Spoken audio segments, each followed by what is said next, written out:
자, 신약성경 246페이지 로마서 6장의 말씀을 볼 차례입니다. 로마서 6장 1절에서 7절까지의 말씀입니다.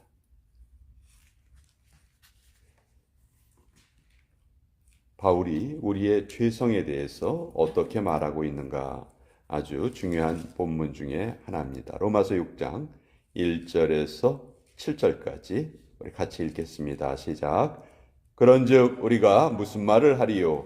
은혜를 더하게 하려고 죄에 거하겠느냐? 그럴 수 없느니라. 죄에 대하여 죽은 우리가 어찌 그 가운데 더 살리요? 무릇 그리스도 예수와 합하여 세례를 받은 우리는 그의 죽으심과 합하여 세례를 받은 줄을 알지 못하느냐? 그러므로 우리가 그의 죽으심과 합하여 세례를 받음으로 그와 함께 장사되었나니 이는 아버지의 영광으로 말미암아 그리스도를 죽은 자 가운데서 살리심과 같이 우리로 또한 새 생명 가운데에서 행하게 하려 함이라. 만일 우리가 그의 죽으심과 같은 모양으로 연합한 자가 되었으면 또한 그의 부활과 같은 모양으로 연합한 자도 되리라. 우리가 알거니와 우리의 옛사람이 예수와 함께 십자가에 못 박힌 것은 죄의 몸이 죽어 다시는 우리가 죄에게 종노릇 하지 아니하려 함이니 이는 죽은 자가 죄에서 벗어나 의롭다 하심을 얻었음이라. 하나님의 말씀입니다. 아멘. 자, 이 로마서는 바울의 모든 신학이 다 정립되어 있는 그런 편지인데요. 사실 바울이 처음부터 어떤 신학적인 논문을 쓰려고 했던 건 아니에요. 로마에 사는 성도들에게 자기가 로마로 가기를 원하는데 지금 갈 길이 막혀 있으니 편지라도 먼저 보내야 되겠다. 이래서 쓴 편지가 로마서예요. 그런데 이 로마서에 있는 내용이 우리 성도들의 삶 가운데서 칭의와 성화의 삶으로 우리 전체를 다 구원이라고 할 수 있지만 굳이 구별을 해보자면 예수님을 처음에 믿게 되어서 의롭다고 인정을 받는 것과 이제 그렇게 의롭다 인정을 받았으면 그 이후에 우리가 좀 더 하나님이 기뻐하시는 성화의 삶을 살아가게 되죠.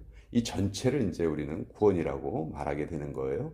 근데 바울은 요거를 제가 지금 말씀드린 대로 좀 구별을 해서 5장까지는 우리가 어떻게 하면 의로움을 얻을 수 있을까? 의로움이라는 것은 결코 우리의 어떤 행위로, 선행으로 이루어지는 것이 아니다 하는 것을 5장까지 열심히 이야기를 했어요.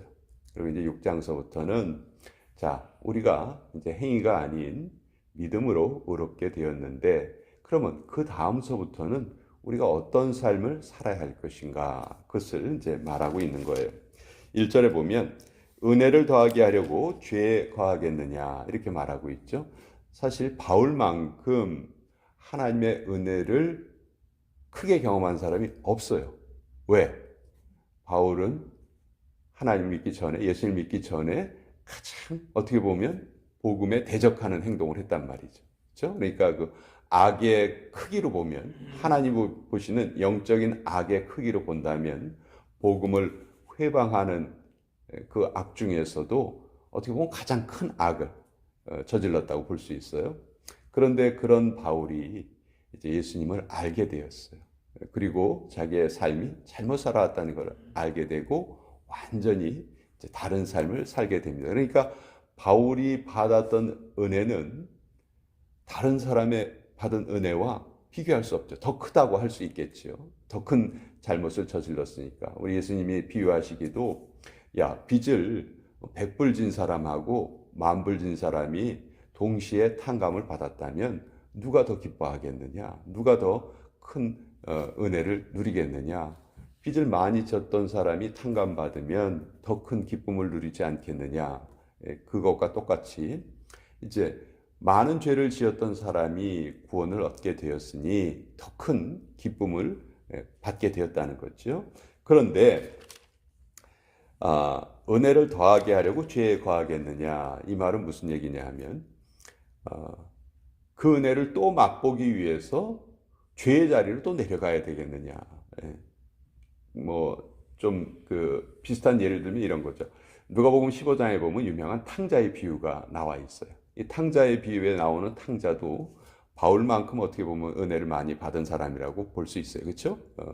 뭐 아버지 재산을 다 미리 받아가지고 먼 곳에 가서 그것을 허랑방탕하게 다 써버리고 말았어요.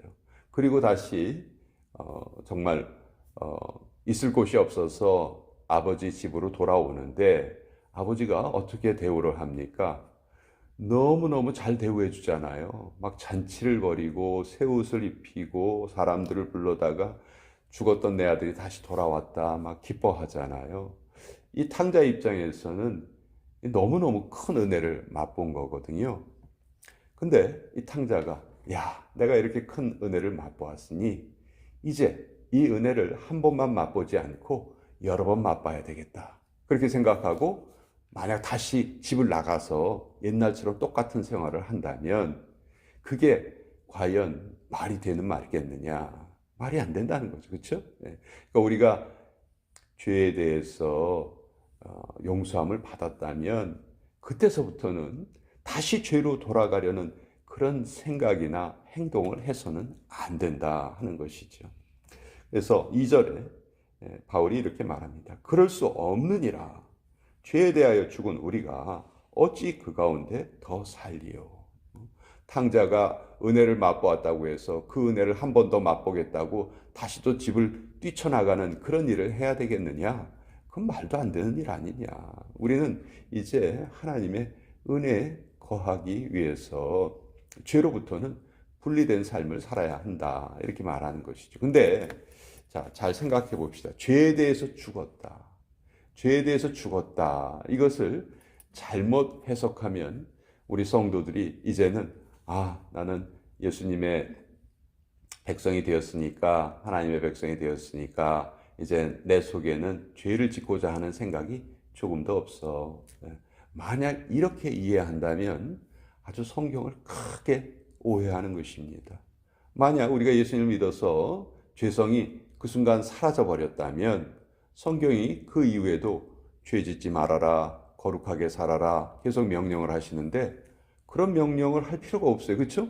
만약 우리가 죄성이 다 사라졌다면 성경이 뭐하러 그런 명령을 하겠어요? 성경이 계속해서 우리에게 죄 짓지 말아라, 거룩하게 살아야 한다, 행위를 조심해야 한다.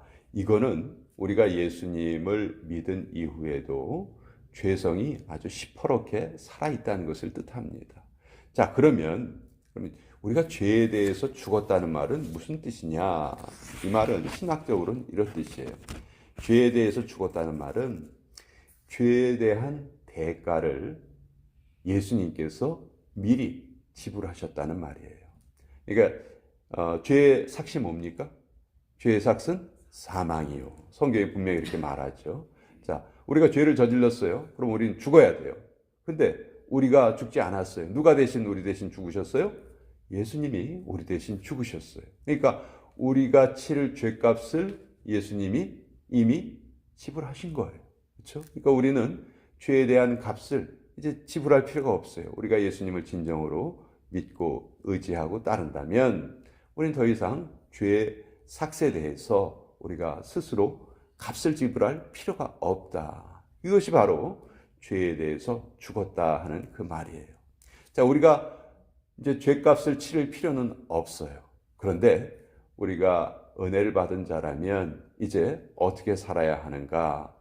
내 죄값을 치러주신 예수님께 감사하면서 우리의 삶을 살아가야 한다. 이것이죠.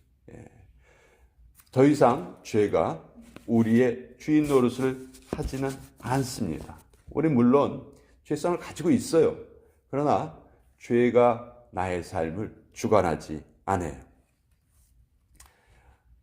예수님 믿는 자가 마음대로 타락해도 되는가? 예수님께서 죄값을 다 치러주셨으니까 이제 자기 멋대로 살고 싶은 대로 살아도 되는가? 바울은 이 질문에 대해서 아니다. 결코 그럴 수 없다.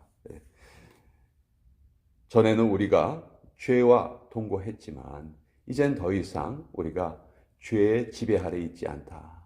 물론 우리에게 아직도 죄성이 남아있고 때때로 우리가 실수도 하고 하지만 전에 우리가 죄의 종으로 사로잡혀 있을 때에는 우리가 어떤 실수를 했을 때에도 영적인 실수를 했을 때에도 그것을 죄로 느끼질 못해요.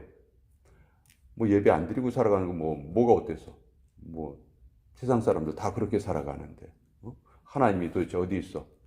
이렇게 생각하고 살아가는 게 전혀 우리에게는 그 죄로 느껴지지 않았어요. 근데 이제 하나님의 백성이 되었어요. 그러면 우리가 하나님이 원하시지 않는 행동을 하면 분명히 우리의 마음속에 찔림이 생깁니다. 아, 내가 이거 잘못했구나. 실수했구나. 내가 이거 하나님 앞에 회개해야 되겠구나. 이 생각이 드는 것이죠. 이것은 바로 우리가 이제 우리 삶의 주인이 바뀌었다는 걸 뜻해요. 전에는 죄가 우리 삶을 지배했기 때문에 영적인 죄를 지어도 우리가 죄를 인식하지 못합니다. 그러나 이제는 우리의 삶의 주인이 죄가 아니에요. 예수님이에요. 그러니까 예수님이 우리 삶의 주인이시기 때문에 예수님이 원하시지 않는 일을 한다면 이제 우리의 마음속에는 찔림이 생기고 잘못했다는 생각이 들고 회개해야 되겠다는 생각이 드는 것이죠. 이것이 바로 결정적인 차이라는 것이죠. 그래서 바울은 사실 바울이 나이가 몇 살인지 아직도 학자들이 정확하게 몰라요. 아마 예수님과 동갑이거나 아니면 예수님보다 한 5살 정도 어렸을 것이다. 학자마다 달라요. 근데 이 바울은 언제 회심을 하냐면 예수님이 돌아가시고 1년인가 2년 후에 회심을 합니다. 이것도 이제 학자마다 조금 연도가 다른데. 그리고 그러니까 예수님께서 AD 30년에 돌아가셨으니까 바울이 회심한 해가 AD 31년이나 32년 보통 이렇게 생각을 해요. 그리고 로마서를 언제 쓰냐면 AD 57년에 씁니다. 그러니까 바울이 회심을 하고 로마서를 쓸 때까지의 걸린 기간이 20년이 좀 넘어요. 한 25년 그 정도 후에 로마서를 써요. 근데 이 25년의 기간 동안 바울이 계속해서 고민했던 게 뭐냐면 죄 문제였어요. 죄. 자, 바울이 일찍 회심을 하고 31년, 32년에 회심을 하고 57년에 이 로마서를 쓰는데 그때 바울이 계속 강조하고 제일 알려주고자 했던 것이 죄 문제라는 것이죠. 그만큼 죄 문제에 대해서 바울은 깊이 생각을 했고 자기의 생각, 하나님께서 주신 생각을 잘 정리해서 로마 사람들에게 보낸 편지가 바로 이 로마서다. 그래서 이 모든 신약 성경 중에서 바울 신학이 가장 자세하게 또 잘 드러나 있는 그 편지가 로마서다 이렇게 얘기하는데 로마서의 주제는 칭의와 성화의 삶. 어떻게 우리가 의롭게 되는가? 의롭게 된 이후에는 우리는 어떻게 살아야 하는가? 그것을 아주 잘 설명해 주는 책이 로마서다. 오늘 그 로마서 6장의 말씀을 같이 한번 나누어 보았습니다.